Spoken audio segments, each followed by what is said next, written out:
I'm here on a private jet with the Unicorn Closer Mastermind students, a very select group of those students, the 365 syndicate members who've been in the mastermind for over a year and followed the formula for excellence, which is massive action, plus mentorship, plus time, and we're gonna get into the 10 cardinal rules of sales. The first rule is, and these are kind of in an order, so when you're on your sales call, you're kind of thinking, okay, what is the first rule that I could break that I don't wanna break?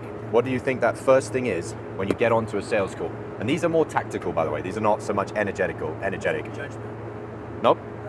When you open up that Zoom call and you see your prospect, what is the first thing that you should be thinking as far as a rule that you're not gonna break? We've trained on it recently in the mastermind, which is why I've put these together. A number of students had been breaking this. We opened up, nope, not eye contact. Frame. Frame of what? Who sets the frame? The energy, the tone of the call. Nope. Yeah. These are less energetic, these are more tactical. What if you open up the Zoom call and straight away you see that it's not just you and one other prospect? What if there is two prospects on the call? What is the first? You gotta read the room. You gotta read the room, yep. Correct. You gotta acknowledge both people, and that acknowledging that there's two people on the call, how long do you have to continue acknowledging that there's two people on the call? The entire call. Correct. How many of you have seen that been broken recently? So many times. And within the first 5 seconds of the call, you know straight away, this call is not going to close because there's two people on the call and we have broken that first rule that I need to have two conversations. Or if there's three people on the call, three conversations. The best way to think of this, and I'm going to explain this in this way for a lot of these rules, is real sales mastery, not breaking any of these rules, is nothing to do with the tactics of sales or being in the frame of a sales call.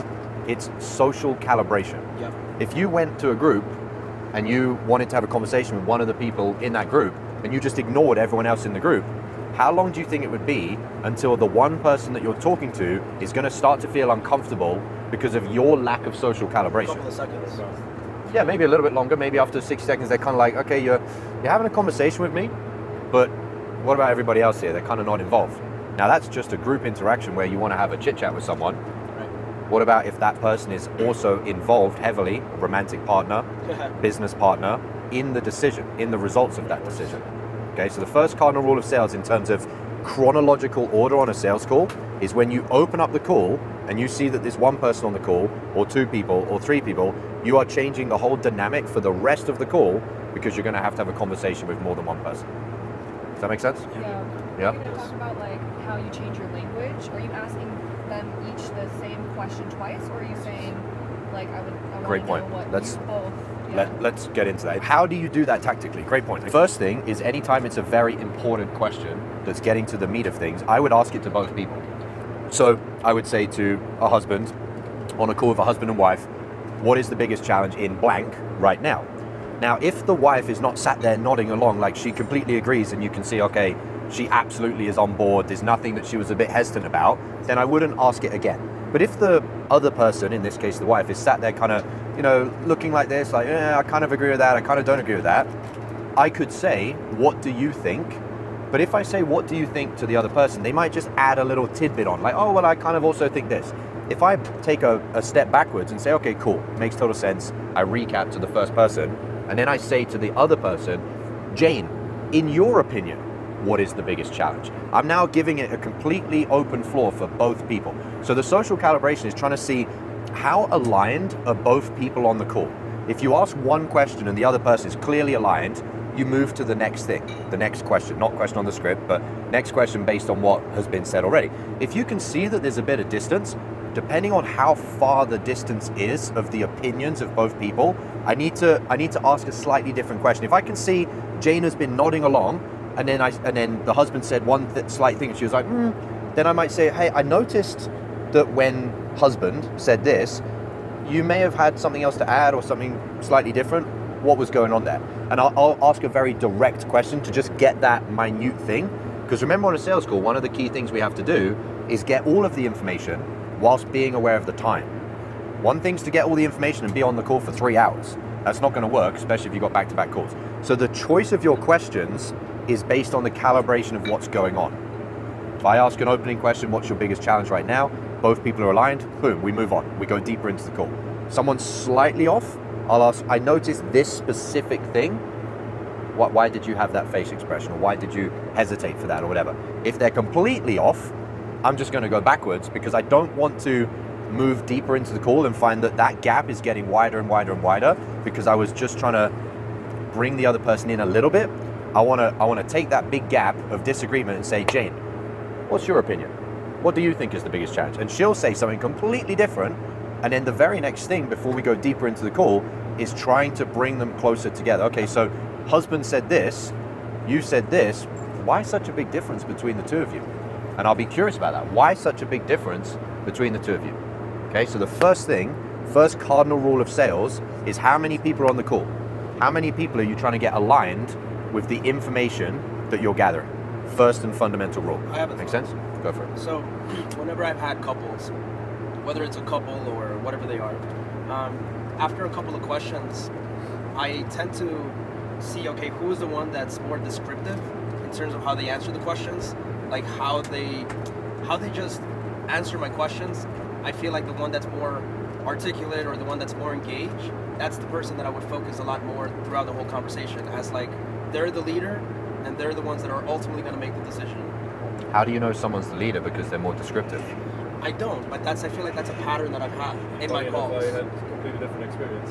Very often it was the person who was a little bit more True, the one that was the person who actually made the was decision. the one that actually makes the decision. Danger zone, Right. anytime you assume. Yeah. I assume that because this person is more descriptive, they're the leader or they're Right. the decision maker. Yeah. Maybe they're overly compensating by being so descriptive. And actually the person that just sits there nodding along, yes, no, simple responses, is actually the one that's the decision maker. Right. I wouldn't assume anything. I might even be curious. How come when I ask this question, you, Mr. Husband, explain it very deeply, but Jane, when I ask you, you don't really have much to say. I'm curious. You would ask them. Why is that? Well, if something's so glaringly obvious as a divide, the way to solve that in sales is always curiosity. I would be wondering why a husband is listing out 15 problems that they're having in their health, Right. and when you ask the wife, she just says yes. Well, I just agree with him, and he's Yeah, right. Like if you would ask them, like, what do you think? It also depends on reading the tonality and the body language. Okay. So this is all social calibration. Right. But the first thing of the social calibration is if there's one person on the call, I'm having one conversation. If there's two people on the call, I need to make sure those two people align into the one conversation. Make sense? What if you can't get them to the line? Have you ever had that happen? I personally haven't had it, but get them to align. but if Like if They disagree. They disagree, right? Like Oh. for example, we'll get clients who the wife is like telling the husband to do real estate for so long, Yeah. do short-term rentals for so long, and now they understand there's a tax benefit to it. So now he's interested, but still, it's sometimes they aren't aligned with that strategy. same thing as anything in sales. If that misalignment is going to prevent them taking action and or being successful in the program, it's an unsell. If it's genuinely going to prevent person one having success in the program because the two people don't agree, you would unsell. How do you go about it? Well, I want to move through the rules, otherwise we'll be on rule number one for ages. But in simple terms, if the two people aren't aligned, I would get them to try and solve the problem. I'd say, okay, so I noticed that you two are not, in agreement with this. How would you do blank, tax reduction, Sure. if you're both disagreed? How would you make a decision? You always put it back on the prospect. But if ultimately the final thing from the husband and wife, if it's husband and wife, is we couldn't make a decision unless we agreed, excellent. Well, if you can't make a decision, we are on this call as business owner to get people who are ready to make a decision. If you're not at that place, we wouldn't be aligned. Right? Make sense? The first rule is simply understanding the frame of how many people are on the call is how many conversations you need to have. Okay? Is once you've now seen how many people are on the call, you need to be very clear on what your rules are as a closer, as a brand, as a business. You have to have it very clear in your mind what your rules are. For example, I've seen a lot of salespeople in the mastermind recently break the rule of, I had a lesser amount of time for the call than is my rule of how much time I need for the call. And therefore they start then breaking further rules, which is to close someone, I need to have covered this, and I need to have covered this, and I need to make sure this is aligned, and I make sure this is aligned. And at the very first few seconds of the call, they aren't clear on what their rules are, or they're clear, but they start breaking them. Does that make sense? So anytime you're on a sales call and you know, I need 45 minutes to get this done, if you get on a call and the person is half an hour late and you've only got half an hour, cardinal rule of sales, you do not break your own rules. If your rule is you need that amount of time, you say, awesome, notice that you were half an hour late, I'm just curious, what's going on. They explain to you, you have a chat about that, okay, cool. We're gonna need 45 minutes. We're gonna need an hour. And you have that, this is frame control, you have that ability to reschedule. You don't try and start breaking your own rules as a salesperson just to try and close the deal, because you won't close the deal. It's like we're talking about yesterday, boundaries. Boundaries, 100%. You know that on your sales call, you need to show up in a certain state, in a certain emotions. You have to commit to yourself that you're not going to break that boundary. If you had a previous call that was bad and it put you in a bad emotional state, but your rule is, and your boundary is, I need to show up in this correct state, that's why you have your pre-call checklist. Cardinal rule of sales is anytime you have your own rules, you have to be willing to hold on them. And that, if we go into the spiritual side of sales, every time you break your own rule on an individual call, it's sending out that frequency, sending out that energy to the universe. I'm someone that breaks my own rules. Wow. Well, why do you think you then got a text message from your business owner tomorrow saying, hey, you're fired. We've decided to reduce the team size. Well, you're sending out a frequency, you're sending out an energy that you're the type of person that doesn't follow your own boundaries as a salesperson. Here's another one. You're on the sales call and you do not accept if a prospect is talking to you like an asshole. Right. One thing is they're a little bit confrontational, they're a little bit defensive. Yeah. They might struggle to go through the rationalization that you're calling them out on, but there's a limit. There's a limit where they're like, no, you just fucking tell me what the price is. You just tell me what you've got going on. I don't care about going through your process. Anytime as a salesperson, you break that rule and say, oh, okay, okay, fine, I'll just follow your rules. You're breaking a cardinal rule of sales. Not only a cardinal rule that you could close that call, Yep. but also a cardinal rule that as a global ecosystem as a salesperson, you want to have good leads, you want your leads to show up, you want to get on a unicorn offer. Well, if you are the type of person that keeps breaking your own rules, you're going to send out a frequency that attracts the opposite. It's extremely empowering when you do Yeah. that. I've done that before, where you break your own rules, like before joining the mastermind. And I thought it was just like super, just normal. It's like, all right, it's just another call, and this is just the kind of person they are. Yeah. Let's just kind of like blend in into it. Like it's true. Like once you actually set the tone, we're like, hey, you're not gonna walk over me, and this Right. is my fucking process. You either like it or you don't. It's extremely empowering. Yeah. You have to make sure. Go ahead. I feel like it rarely happens when you're so clear then. Mhm. Yeah. I see the same prospect with someone else, running them over, and Yeah. they get on the call with me and they're super chill, Yeah. very relaxed. Yeah. They just feel comfortable because Yeah. They they can know that feel. I can control what I need to control. Yeah. And it starts multiplying in each direction, where if you do stick to your rules, the 1, the 2, the 3 times a month that you need to enforce them, not heavily enforce them being an asshole, but just, no, that's not how this will go. Then if you do enforce your rules, you'll find that you need to enforce them less often. You'll get less asshole prospects that turn up to the call, and Right. vice versa. The one time that you break a rule and you think, oh, it's just once. Oh, I know I need 45 minutes for the discovery. I've got a 20-minute slot. I'll break my rule. I'll try and run the discovery. I'll try and cram everything into 20 minutes. And then next week, you're like, shit, why all of a sudden am I getting assholes on my calls? And then you break more boundaries, and you break more boundaries, and you break more boundaries. Does that make sense, everyone? Okay. Another one with that is, we kind of touched on it, but just to make sure it's crystal clear, the number of people that need to be on the call.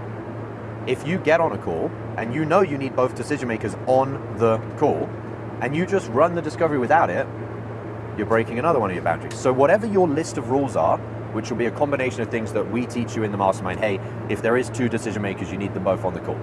Hey, if you know you need 30 minutes to run the discovery, you need 30 minutes to run the discovery. If you know that you need to turn up to your consecutive call in the right emotional state, even though you had a bad call before and it put you in a bad emotional state, you need to show up in the right emotional state. Whatever your list of rules are that are things that we've taught you, plus things that you build yourself as like, these are my ground rules, the cardinal rule of sales is you don't break your own rules if you want to be a master salesperson. Does that make sense? Okay. Now, one caveat with the time thing, if you get on a call and normally you would have a 1-hour booking and you now have 45 minutes, you can take the call so long as you still follow your process. In other words, I'll try and get what I need done in 45 minutes, if I haven't got what I need done, I'm going to two-step the call. I'm not going to try and compress into the call everything that needs to be done and cut corners and rush. Another one is, if you know you now only have 45 minutes for the call, and you know your emotional state needs to be chill, but you then change your emotional state because you've been reduced the amount of time, you're breaking the rule in another way, which is you have to turn up to the call staying in the right emotional state regardless of what decision you make. And the reason I put this rule in is because I did a call review with one of the members recently, and from the very first second in the call, I could see, I was like, I'm not going to name the name, but I said, you seem a bit agitated at the start of this call. And he said to me straight away, the reason is they turned up 15 minutes late. And because they turned up 15 minutes late, I'm now tense, I'm rushing, I know I need to compress everything. And I said, the issue isn't that you need to compress everything, the issue is that you broke your own rule of either the amount of time you need for the call, or if I'm going to try and do the call in less time, I am making a conscious decision. I'm going to do the call in this time, and I'm not going to get flustered by it. I'm not going to change how I'm showing up to the call. Does that make sense? Both of you? Yeah? Any questions on that? No? Questions? Okay, You cool. said it counts too when you just go far over the time. 100%, yeah. If you go way beyond the time, you're breaking another boundary in the other direction. If you go over time and you don't text your prospect 15 minutes, the next prospect 15 minutes before the call, and you say, hey, by the way, I'm on a previous call, I think this is going to run over. If you don't do that, you're breaking your own rules. Your rule is, this is my time that my call slots are, and this is how I'm going to show up to this time slot. I'm choosing consciously and proactively my emotional state, and I'm choosing consciously and proactively the logistics of the call. It's a 1 hour booking. It's not an hour and 20 minutes, and it's not a half an hour booking. It's 1 hour. We both have agreed that's the amount of time we're setting aside for the call. Make sense? All right. Another cardinal rule of sales, who here has ever got on a call or seen a call be reviewed where at some point in the call, the closer starts talking about their life? Oh, yeah. Oh, I went through a program like this similar a few years back. Yeah, it was like this. Or they start saying, oh, you know, I used to live in Bridgewater as well. Yeah, it's a really cool place. Oh, you've got kids? I have kids as well. No one cares. At any point in a sales call, unless the prospect asks you, you do not start talking about you or your life. It is not building rapport. It is not building relatability if you just start talking about your life at any point in the call. Okay? It actually feels like you're a salesperson trying to sell. Yeah. 100%. It feels like it's a tactic. Trying to. Yeah. That's A true expert, kind of like you saw with the Underground Mentor yesterday, when some of you were asking, what about you? What's your goal? What's your challenge? A real mentor, which is what you are on a sales call, a real leader, is like, it's not about me. This isn't supposed to be for me. Okay? So you should never, ever, ever, on a sales call, just start talking about your life. Programs you've done in the past, your personal life, never, ever, ever. As soon as I see that in a sales call, on a call review, I know the call's broken, not just because they screwed that up tactically, but because I know the type of person that they're showing up as to try and build relatability or rapport by talking about themselves is not a leadership position. And if you're not showing up as a leader at one point in the call, you're not going to show up as a leader at other points in the call. When it comes to challenging the prospect, when it comes to actually pushing the sale away and being detached and making the prospect have to make their own decisions. You're going to try and pull the prospect into you. Oh yeah, you know, you should definitely do it. It's a good idea. I think this, or I was nervous in the past. It's not good objection handling tactics. It's not good relatability, rapport building tactics to try and talk about yourself. Question, Josh. Like, let's say you drop the price, you get to that point there, and you had a really honest conversation, and they're honest with you. They're like, hey, I'm really nervous. It's a lot of money for me right now. Yep. Are you saying like it's not? You wouldn't want to be like, I get it. Like, I understand that. Well, saying I understand is just acknowledging what the person says. Saying I understand because I've been in that situation before. You don't need to start talking about your life. I understand. All right, guys. The next one is don't be uncalibrated on a sales call. What is an example of being uncalibrated? In fact, who doesn't know what uncalibrated means? Do you all know what calibrated means in a social setting? Yeah. Okay. Reading the room, understanding, based on, what type of things should normally happen in this case, what type of things should not normally happen. The opposite of that, by the way, is a pattern interrupt. That's intentionally doing the opposite of calibration. Right. Those are two ends of the spectrum. Calibration is just, this is a setting where these things would normally be appropriate or acceptable. This is a setting where these things would probably not be appropriate or acceptable. Who has an example of a sales call where at a certain point in the sales call, someone, probably you as the closer, did something uncalibrated? Do you have an example? If you're in data gathering and you're like, okay, these are the numbers, and then they share, oh, you know, my numbers dropped, it's this now, but it's because my dad passed away and I had to pay for the funeral. And you just go, okay, and then you don't. Exactly. You don't say, Oh man, Jesus. you know what I mean? 100%. When someone says something that would need a moment of pause, a moment of reflection, a moment to dig into it, and you don't. You miss the That human uncalibration experience. consciously or unconsciously tells the prospect you're not a leader. I feel like you Because lose the call right after. 100% you lose the call. You lose the call. Because a leader, one of the key things of being a leader is your level of social calibration, your being sharp and being aware is much higher than a normal person. That's part of why you become a leader. You see things that other people didn't see. You were sharper, you were on the ball, you were more aware. Okay, so some examples of being uncalibrated, just like Pete said, someone says something that's personal or emotional, and you just say, okay, cool, got it. And you move on to your next question. And that would just be super weird. Part of being a master salesperson is understanding life. This is the difference between becoming a good salesperson by trying to use scripts or becoming a good salesperson by actually learning to be a human being, Right. a better human being, someone that is a better communicator, which also means you're a better listener. And to be a better communicator and a better listener, you have to be a better person at reading the room. You can't listen to the right things or speak about the right things if you're not able to see what's going on for what it really is. You see the sky is blue and you say it's red. Well, if everyone else is looking out the window going, I'm pretty sure it's blue, they're now consciously or unconsciously thinking, not really sure if this person's really got it all together. And your prospects do the same. When you don't notice these moments where you're being uncalibrated on a call. Social calibration. A couple of other examples is when, and I saw this on a call recently, when someone has clearly made a mistake, the prospect, they've done something wrong, and you would congratulate them on it, which to me is extreme social calibration. For example, we were on a call doing a call review recently, and the prospect had said something like, I decided to not invest in myself because of blank, blank, blank excuse. And the closer agreed with it and said, oh yeah, I completely agree. That's definitely cool. That's real. And why are they doing that? Similar to the thing before, they're trying to agree with the prospect for rapport, not realizing that whilst they might be trying to gain rapport, they're losing calibration. Yeah. Would that also be like when, for example, if somebody's like, they're obviously looking to make more money or do something, and they're like, well, I just had a kid, and you go, oh, congrats. Yeah. Exactly. And it's like, that's not why they're not excited. They're excited to have a kid, but they're on the call because it's like, fuck, I have a kid. Yep, 100%. So saying cool to things that are not cool, and you don't actually say, oh, I'm sorry about that, or oh, are you okay, or whatever if there's something bad happened. Congratulating things that shouldn't be congratulated. And another one, which happens all the time, do you know what it is? Challenging before you know what's really going on. That would be uncalibrated as well, yeah. It's one that's even more obvious. What's like an emotional expression that a closer does at the wrong time on a call?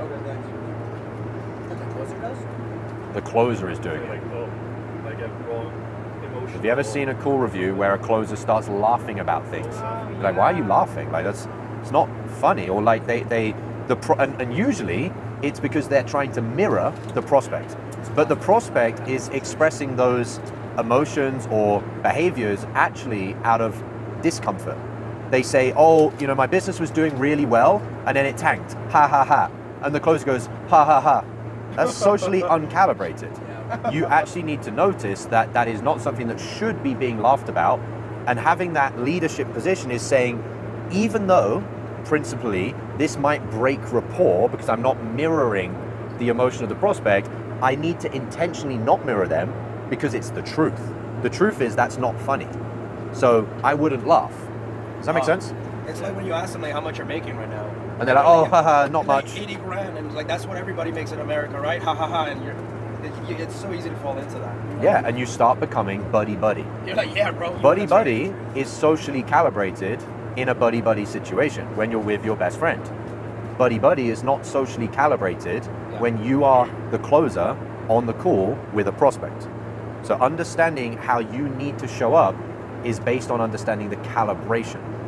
Comes from the same place, probably. Like you want to agree so that you connect and you can sell them. That's how I feel. Like when I hear that, and I'm like, you're trying to be a nice guy, Yep. Yeah. and you just fall into that. I'm like, oh, Yeah. everything is cool. I'm always on the same page. Yep. Very Least attractive thing. What's that? I don't know, it just sounded cool in my head. It's like you want to mirror the truth. Yeah. If the truth is this shouldn't be funny, You're not allowed. I don't care what the prospect is doing. I care about mirroring the reality of what's actually going on. And that means you need to have a level of comfort with discomfort.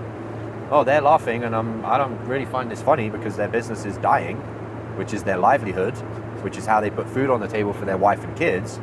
If they want to laugh about it, they can laugh about it, but I'm going to hold space through not laughing for them to step into reality. And every time as a closer you demonstrate a level of uncalibration, you are removing that space for the prospect to be able to step into the reality of what's really going on. You're now, you had this place where you were supposed to get the prospect into, and they're out here, and you're now going to join them out there. Oh yeah, let's just have a laugh about your shit business. No. Your job is, you're looking at that space that they need to get into where they have that come to Jesus moment. The prospect's not there because they're laughing, which is rationalizing, lying to themselves, excusing things. You are looking at it, they don't want to step in there, you need to come there and bring them into that place. No, we're going to have a serious conversation if it is serious. Same thing with, they share something about, oh, my grandma passed away. Oh, okay, cool, well I know we've got a limited amount of time, so you ready to jump in? You wouldn't do that. Oh, I'm sorry to hear that. Was it recent? Yeah, it was super recent. How are you doing? Oh, I'm actually really not doing good. Okay, I'm curious, given that you're not doing very good, is there any particular reason you still carved out the time for this call?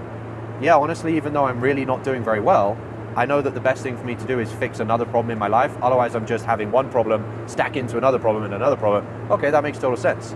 Now you've been calibrated and you've moved through the call with calibration, as opposed to just trying to say, this is my process, this is my 4 core pillars, this is my sales script, I'm just going to do what I'm supposed to do, completely forgetting that you're talking to a human being. Make sense? I think it's like an internal issue as well. Because like 100% internal. But it's something you have to train. before joining the mastermind, my team did mention that I always had this like very extremely enthusiastic aspect to my calls where like I was always laughing throughout the entire call. But after I joined the mastermind, like we started doing the whole launchpad and stuff, like my energy completely shifted and it's never been the same on the calls. Yes. It just hasn't. Because like I don't find a lot of things funny anymore. It's more like, yo, like I'm here to save your life. Yep, exactly. As opposed to like being buddy. Yeah. So yeah. I'm going to give an example out of a sales setting because I'll say it again, to become a master salesperson, you have to become a master at life. It's not just sales conversation. And the opposite makes it so obvious that someone that is not a master at life would never be good at sales. I'll give you the example. Who here's been in a group where someone says a joke and either everybody laughs except one person or nobody laughs except one person, and you're like, who's the uncalibrated person? Who's the odd one out? Right? So that's a simple example. Or you could be in a group and someone's like upset about something and one person in the group's like, oh, come on guys, let's go to do something else. And you're like, this person's weird. Like, how are they not getting this? And the crazy thing, which is why most salespeople don't make a lot of money, is they don't map over what would be obvious in a non-sales context over to a sales context. Someone laughing at a moment that's not funny would be so obvious in real life. Anybody, even a child, would be like, why is the other kid laughing? Like someone just fell over. Like if there was children in a playground, like 5-year-olds, and one child fell over, all of the other children would be like concerned. And if there was this one child that was laughing, even the 5-year-olds would be like, that's kind of weird. What's going on? But in a sales context, normality just goes out the window. And people wonder why they're not a master closer making an exceptional income because they're not even living real life. Make sense? This one we've trained on a lot in the mastermind, in call reviews, in role plays. And that is, at any point in a sales call, there cannot be a single piece of data that is untrue, which is also the same as vague, that you let slip through the call.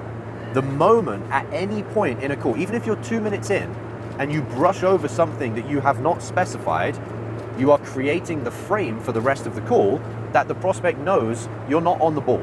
You're not really going to be digging into what's truly going on. And what a lot of salespeople think is, oh, that piece wasn't that critical. I'll just keep going. I'll just keep moving on. Maybe that one piece of information wasn't that critical, but it's starting to create an undertone in the call where the prospect, consciously or unconsciously, is starting to feel like, you know what, why should I really give this closer the truth? They're not really listening anyway, they're not really paying attention. And the opposite is true. When you dig into something that the prospect is like, shit, like I thought I was gonna get away with that, then all of a sudden, you wonder why you go from having difficult prospects to having an easier prospect. The reason most salespeople get difficult prospects is because they're not showing up as a leader that is on the ball with everything, that is sharp as a tack and noticing all the details. When you make an offer, how much you're making, 6 figures. And you Okay, just move cool, on. 6 figures, yeah, you move on. Well, 6 figures is pretty large range for that, yeah? Right. Or even when someone says, oh, I had my business was doing really bad. A lot of salespeople think, oh, that's the problem, the business is doing bad, and you move on. Anytime on a sales call, there's a piece of untruth or a piece of vagueness, which can be a generalization, a piece of information that's missing, a piece of information that's over-exaggerated. Oh, the business is doing amazing. Oh, okay, cool. Or you could say, oh, we don't have a lead flow problem. Lead flow is absolutely amazing. And a salesperson would move on. You got to notice that the untruths, when someone is saying information that's extremely missing something, or extremely over talking about something, it's bringing it back to the center point, swinging the pendulum back to the middle. That's what you need to do as a closer so that you're actually getting to reality. Okay? I'm guilty. I've Yep. looked over stuff where it's like, yeah, oh, you're making 120, 150K a year, and then it's like, well, you probably have money, and then it's like, oh, well, I'm paycheck to paycheck. Yep. Oh, I missed that, you know? Yeah, when they say paycheck to paycheck, It's like, what do you mean by that? yeah. Together with And what does that actually mean? Yeah. And the moment you miss digging into anything of what it actually means, that's when the call's lost. Cardinal rule of sales is whenever you speak, especially when you ask a question, do not ask your questions or talk like a dumbass. In other words, the way you're actually phrasing things, if you want to ask someone, how much money did you make last month? The question is, how much money did you make last month? It's not, oh, so I'm kind of wondering, with your job, like, kind of, how's it kind of going? Like, what, kind of going? Like, what do you mean, how's it, like, do I like my job? Do I like my boss? Do I like my office? What are you asking them? You have to get better at being crystal clear with what you're asking the prospect. This has so many knock-on implications. Number one, consciously or unconsciously, if you ask your questions like a dumbass, the prospect thinks of you as a dumbass. They don't think of you as someone that they want to give their credit card to, even if they love your offer, they are in desperate pain, and you've actually shown them that they need the offer. They just don't look at you as someone trustworthy because of the way that you're actually communicating things. Another example is if you ask your questions in a convoluted way, you wonder why your sales calls take an hour and a half, because you're beating around the bush to get to what you're actually trying to ask. This is why when we do the call reviews, the most important thing about doing a call review is not just finding the problem, it's when you find the problem, you have to do the pruning shears of revision, and you have to rewrite the thing so that you actually take the problem and you make it better. If one of the problems in your call review, when you look at the transcript, is, I had to ask that question 3 times to get to the answer I wanted. What was it about the way you asked the question, the way you phrased it, as to why you had to keep re-asking it? Every time you do that, it's going to shut the prospect down. They don't trust you. They become a more difficult prospect, and it's taking you longer on the call to get to what you really want to get to. Another way that you can ask your questions like a dumbass is when you ask irrelevant questions. You ask something that isn't really moving the ball forward. Same thing. Call time takes longer. Prospect doesn't trust you. They think you're an idiot. They don't open up to you. And then why do you think at the end of the call, when you have to handle your objections, you're dealing with what's called a smokescreen, which is prospects just lying to you? Well, they're lying to you because they don't look at you as someone that shouldn't be lied to. If they look at you as an expert, as someone that's very clear with the way you speak, much, much, much less likely that at the end of the call they say, I need to pray on it. When that's not true, they're just nervous. And so when people are trying to handle objections by figuring out what the objection was at the end of the call, they're missing that the reason you got the objection could be nothing to do with what's going on at the end of the call. It could simply be the frame that you've created of how they perceive you. You can get an objection at the end of the call just simply because the person thinks they're not really asking the questions in a very clear way. I'm wondering about the fulfillment of this program. What are the coaches like? If this is the salesperson, how good's the program going to be? And so when you're looking at objection handling training that doesn't include all of the things that are going on earlier in the call that could be causing the objections, you're missing and leaving so much money on the table, because it's not just trying to handle it at the end of the call. way that I always see it, or the way I make myself understand it too, is like if I ask stupid questions, I kind of also train them in giving these stupid answers. 100%. And it's like I set the frame, I lead it. So if I give them stupid context, they just be like, all right, this is just how we do it here. Right? And it just gets worse over time. Like subconsciously so at the end they'll of the call, go. of course, they give you some bullshit too. Yep. You basically train them in the behavior. Right? Most 100%. Most common example of this, in my opinion, is when the opening question isn't just getting to the point. Oh, what was it about the advert that you liked about the advert? Well, what the fuck's the advert got to do with the prospect's problem? I liked the Lamborghini in the advert, and I liked the It looked cool. And I'm on the No, call. what is the biggest reason you're on this call right now? Or what is the biggest challenge you're having right now? And as you're saying about training the prospect to behave in a certain way, when you ask them about an advert and they tell you for 5 minutes about what they liked about the advert, you wonder why, because of your question. When you continue to ask questions, they answer a bunch of stuff that's not relevant. Oh, what was your income last month? Oh, well, I've only just recently got into this new job. Before that I was doing this and blah, blah, blah. You're like, I just need a number. You're training the prospect to have a chit chat, to have an irrelevant conversation. So we're on number 7. It is always deeper. 1 layer deeper, 2 layers deeper, 3 layers deeper, 4 layers deeper. Anytime the prospect says something, you always have to go layers deeper into it. The prospect says, I don't like my job. Most salespeople would say, what is it about your job you don't like? And they'll tell you, I find it not fulfilling. Boom, they write down on their piece of paper, prospect's not fulfilled, and they move on. What about it makes you not fulfilled? What is it specifically about the job that makes it not fulfilling? And they tell you, well, it's the paperwork and it's the this and it's the that. Another layer, what is it about doing paperwork and doing this and doing that that is so unfulfilling for you? Why is that? I'm 5 questions in on what don't you like about the job. Most salespeople stop at 2. What don't you like about the job? It's not fulfilling. And it's always when you go deeper and deeper and deeper into the layers that 2 things are happening. Number 1, you're getting to the truth. You're actually finding what the real thing is. You're understanding the person and you're understanding the values. The second thing is the way the prospect is viewing you is, holy shit, this person really cares. Like they are really fucking curious about what's going on in my life. We have so many salespeople at the end of the call that say, I get a trust objection. Well, what do you mean by a trust objection? They don't trust you. Yeah, they probably don't trust you because every time they said something, you asked 1 follow-up question, 1 probe, 1 clarify, and then you moved on. Well, how is someone going to trust you with a $10,000 investment on a 1-call close to a total stranger that they're handing the money over the internet when you never cared enough to go deeper and deeper and deeper and deeper? Every single problem that you can face on a sales call can be traced back to you didn't go deep enough. You didn't go deep enough, so you had to follow up. You didn't go deep enough, so you have to handle objections. You didn't go deep enough, so you got a difficult prospect. You didn't go deep enough, so you didn't close the call. Always, always, always layers and layers deeper. Every time I listen to the call reviews and the transcriptions and the closer asks a question, I'm always wondering, but why? But why did the prospect say that? Okay, and why did they say that? And why did they say that? And it's the trail of whys, keep being more and more and more curious, that will remove so many of your issues that you face at the end of the call. That's Makes amazing. sense? I'm thinking of a Curious call I about the literally why. had like a week or 2 What weeks happened? ago. Young guy, and I asked him what has him looking to actually make a change now, or go invest into an outside program rather than just finish school and do that and get your degree. And he's like, well, I don't want to take as long. Okay, what about your situation makes you don't want to take as long to get there? Well, I want to make my parents proud. What do you mean?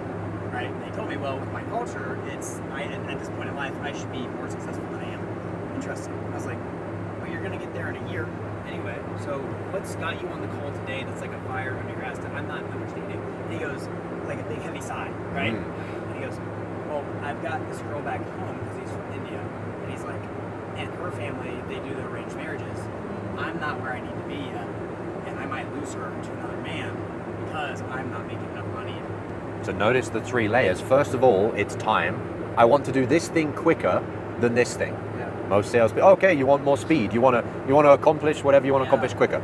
Second layer, it's my parents. Third layer, it's a girl. 3 different layers deeper, and most salespeople would have stopped after 1. I didn't close this. He ghosted me. I thought I did really well, man. I'm thinking about it. I'm like, I didn't go deep enough.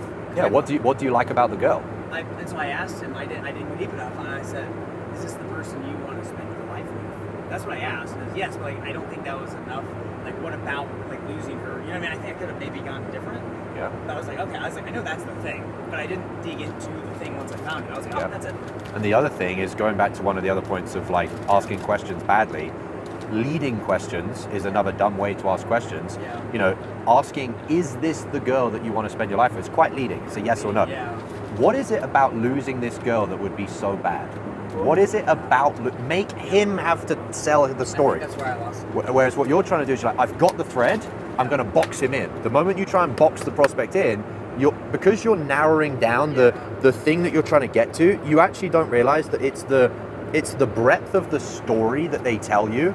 The more juicy and illustrative the story is, the more they're feeling the emotions of it. When he just says, oh, I don't want to lose her because of, or sorry, you said, is it the girl you want to marry? And he just says, yes.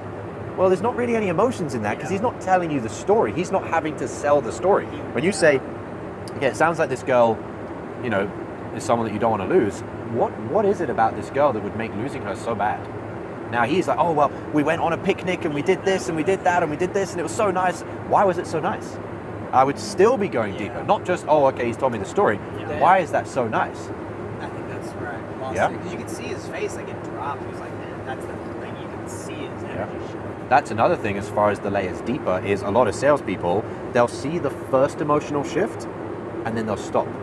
Number one, when you get someone into an emotional shift, you see the sigh, you see the body language change, you see the face expression change. Number one, that's only the first emotion.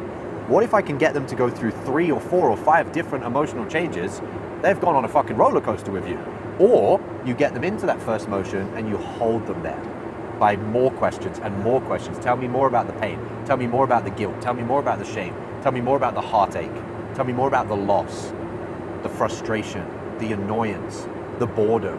And you want to keep them in those emotions because the more you can hold them into those emotions, which means you need to go deeper and deeper and deeper into the questions, into the layers, it's that emotional charge that's built up that you're then saying, how much longer do you want to not release this emotional charge? It's like you're building up the battery and you're building up the charge and saying, this is about to overflow and explode. How much longer do you want to be here? When you've just built it up a little bit and you're like, how much longer? They're like, oh, I've still got like this much left. Like I can still keep going here. You got to get them into the emotions of the story, which is always layers and layers He didn't deeper. give me an objection or anything. He was excited after the pitch. He's like, man, this could do it.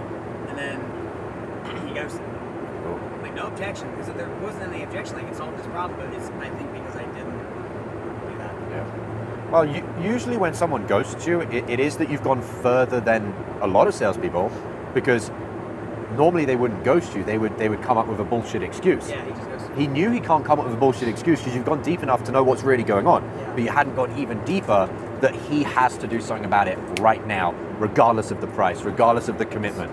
So ghosting is like you've gone deep enough that they feel guilty and shameful to actually text you and say, I don't want to do it. They can't get away with that because they're like, I know that I'd feel such an idiot if I said that, but you didn't go enough that they didn't feel stupid enough to not ghost you. Yeah? All right, yes. Do you think a reason why a lot of us haven't gotten to that next level is because we're so socially programmed to help people feel better when they're sad? Ooh, interesting. I do think that's a socially trained thing. Is like, you know, nobody wants to be around the person that always makes you feel bad in a social setting. You know, oh, that's the friend that always makes me feel shit that I'm fat and shit that I'm broke and shit that I don't have a girlfriend. Yeah, that's definitely social training, but people that make a lot of money are people that solve problems. People that solve problems are people that look at problems, not solutions. First of all, they're like, this could be better, this could be better, this could be better. If someone's just sitting there going, wow, look at my bank account, I'm making so much money, instead of look at how much money I'm not making that I could be making, you won't make more money. So yes, it's a big thing of shifting away from the crowd mentality, the crowd social calibration, which is always just trying to say, oh, well done, you know, you did great, oh, good for you. Like, oh, it's So okay. yeah, it's okay, it's bad. not a big deal. Yeah. So yeah, definitely, very, very good point. Very good point. Anybody else got anything on that? No? All right. Number 8. Stop trying to do the work for your prospects. Make the prospects do the work. So many times I see the salesperson that is actually trying to lead the prospect to make a decision, and that leading, whilst it can sometimes bring them closer to the pain, it pushes them further away from the ownership. And on a sales call, you need both of those things. If I don't get the prospect to actually have to do the work to come up with the problems, they're not invested in feeling like, oh, I'm actually responsible for where I've chosen to be, and I'm therefore also responsible for where I could choose to get to. So anytime you're on a sales call and you're thinking like, man, I'm really kind of trying to do the work here for the prospect, always in your mind, you want to be realizing you're lowering ownership. And that ownership is an absolute essential piece for someone to whip out their credit card and give you the money. Anyone got an example of doing that where you felt like you're on the sales call and it's a lot of hard work? You feel like you're trying to pull the prospect along with you. A big place that this comes from is it's attachment, yeah. But it's often a deep inner reflection of ourselves, that when we look at ourselves and think, I'm not doing the things I should be doing, I'm not competent, I'm not sticking to my boundaries, you look at other people as equally as irresponsible and unable to actually commit to things as you are to yourself. The more you do the right things for yourself, ironically, the more you actually look at other people and think, wow, they're doing the right things, they're good people, they're cool people, they're actually committed. And it's crazy, like when people are at the bottom, they think, oh, and it's one of the rationalizations they tell themselves, if I become someone that's doing the right things, I'm going to feel elitist, I'm going to have a big ego and a big swag. So it's actually the opposite. The more you start taking care of yourself and aligning yourself, you actually look at other people and think, well, I'm doing it, I'm pretty sure they could do it. Like, it's not that hard. Right. So that's why we have the internal mastery. If you actually want to get easier prospects, you have to realize that your level of capability of taking charge of your own life is much, much higher. Get some data on that? Anytime I think all of us are in our path, going to the gym, calling our loved ones, they're doing everything right outside of sales. Every prospect that we talk to, it's like so easy. Yeah. Whenever they have to commit, they'll make the commitment, and you're like, well, that was fucking easy. Yeah. On to the next call. But whenever we fall off from our personal shit, We say, oh, I've got a bunch of bad leads now, Exactly. oh, it's super difficult They're not showing prospects. up, When we stop our they're non-negotiables. being assholes, they don't want to commit, or they're being pussies. It's all internal. Yeah. We just project it out in the world. Energetic. Energetically. That's why the internal mastery is so key, because it's understanding that everything is connected as within, so without. If I actually become someone that has a higher signature, higher energetic signature, higher frequency, I will get that in my prospects. Life will be easier. Salespeople make their life so much harder for themselves than they need it to be, because they're not actually taking charge of their health, their sleep, their routine, their values, all of their goals, their direction, their vision, their drive, their mission. If you don't take charge of all of those things, then when you get on the phone with a prospect, you sit there in your big, on your high horse in your chair thinking, oh, I need to do the work for my prospects. You only think you need to do the work for your prospects because you're not actually doing the work for yourself in your own life. When you do that and you do the work, you actually look at your prospect and think, I'm not going to do it for them. I had to do it for myself, and I did. They can do it for themselves, and they will. And that creates also a really powerful force field around your sales calls, which is the detachment. When you're like, oh, I just think they can just do it on their own, not do it without the program, but commit on their own, understand the ownership on their own, accept their reality on their own, you then just totally detached. And it has such a different energetic frequency. You just sit there on your sales call. Well, what do you think you need to do? Well, I don't know. Okay, well, think about it. Well, what do you think? Well, what do you think would happen if I told you what I think? And you just keep putting it back on the prospect, and then they're like, well, I guess if I got you to tell me what you think, I'm probably not doing the work for myself. And what do you think that would cause? Well, I think that'd make it worse for me. Do you want me to make it worse for you? No. Why not? And you're just always putting it back on the prospect and making them do the work. The more inside the discovery you make the prospect do the work, that removes objections at the end of the call. It removes follow-up at the end of the call. And ironically, it removes no sales at the end of the call. When you make the prospect have to do the work inside the discovery, at the end of the call, they're like, well, I'm already pretty invested in doing the work here, so I guess I should sign up. In the call, when you've been doing it all for them, and at the end you say, do you want to give me your visa? They're like, nope, I haven't done any work here. And that goes into Robert Cialdini's consistency bias, which is if you've been making them take action, think for themselves, decide for themselves, commit on their responses in the questions to you, and they've been consistently doing that for 25 minutes, at the end of the sales call, you ask them to demonstrate a behavior, they're probably going to demonstrate the same behavior that you've been getting them to do for the last 25 minutes. Make sense? Number 9. So cardinal rule of sales, this is a belief, 100% of inbound bookings can buy. That is why it's inbound. When you get onto a sales call and your belief, which also brings detachment, is anybody that is an inbound buyer can buy. They might not buy right now. They might need to move some funds around. They might need to save some money, but they all can buy. That is massively powerful for you in sales compared to having the belief of some can buy, some can't buy. Because when you have that belief, when the going gets tough in the discovery and you're not really getting what you want straight away, you start to fall back to this belief of it's just the numbers game. Oh, I had 100 bookings, 70 of them can buy, 30 of them can't buy. And that belief becomes a coping mechanism. Whereas when you flip that to it's 100%, everybody on an inbound booking can buy, it's a much better cardinal rule of sales to believe. How many times have you been on a call where when you're not getting what you want as easily or as quickly as you think you want it, you then start reverting back to this mindset of, they're probably just unqualified. Yeah. You've done that? Yeah. Imagine how many sales you've lost just simply because the cardinal rule that you broke is thinking it's a numbers game, which is 70-30, 60-40, 50-50, 40-60, instead of it's an inbound booking. They have a problem and they booked in a call and they turned up to the call. They want to solve this problem. My job is to just move the puzzle pieces to make it possible for them to buy right now and buy from me. Buy right now or buy later, but still from me. I'm the one that showed them a game plan. Okay, you've got 2,000 in the bank. This program's 10,000. Let's game plan how you can save that extra 8,000. They're going to buy from me 6 months from now. They're going to come back to me. I'm not going to follow up. They're going to text me. They're going to call me. But it all came back to the cardinal belief that 100% of inbound bookings can buy.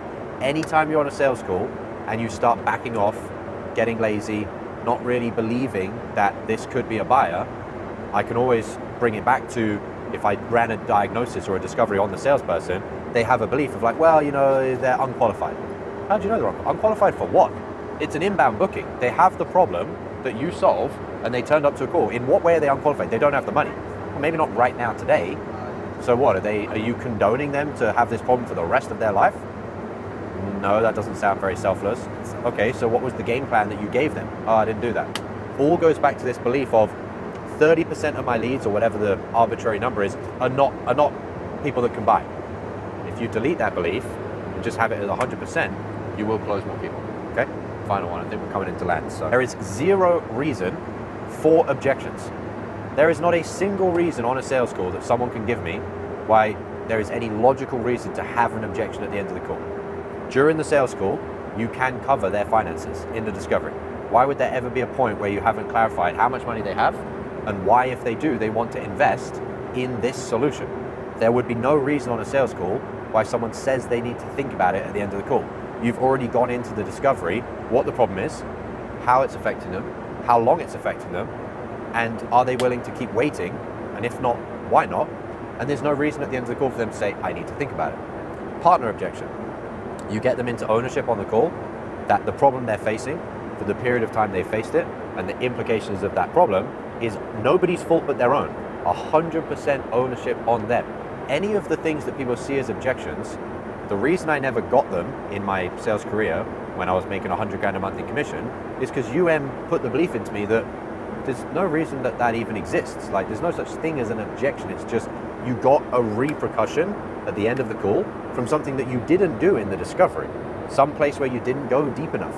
Some place where you had a belief that someone's unqualified and therefore you just couldn't be bothered to finish off the rest of the sales call.